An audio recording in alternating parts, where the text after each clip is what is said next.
د کرومایټو د پروسس د دې سترې فابریکې تړون لیک د کانونو او پټرولیم وزارت له لوري له میټل مایننګ خصوصي شرکت سره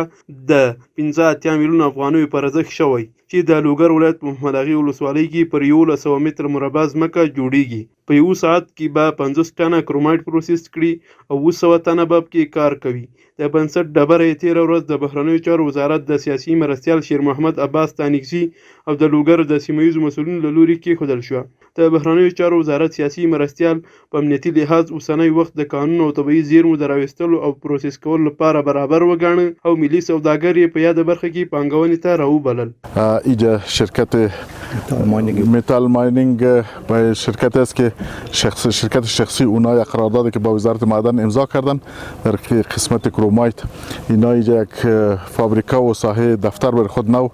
جور میکنن. البته اینا در ظرف چند ماه انشالله قادر به خود بود که فابریکه کاغذ به کار بکنه و معدنی که استخراج میشه جو پروسس میشه به دیگه جای خود رفت و این به مردم لوگر و بالخصوص به مردم منطقه بسیار کمک خوبی خواهد بود، به خاطر از اینکه نظر به قرارداد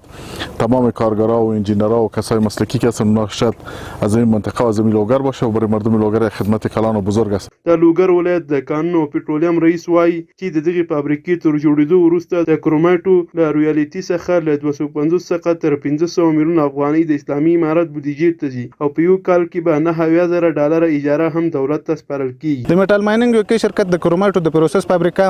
چې 15 میلیونه افغانۍ ارزښت لري د لوګر ولایت محمد اغې ولسوالۍ په 1,100 متر مربع ځمکه کې نصب کیږي.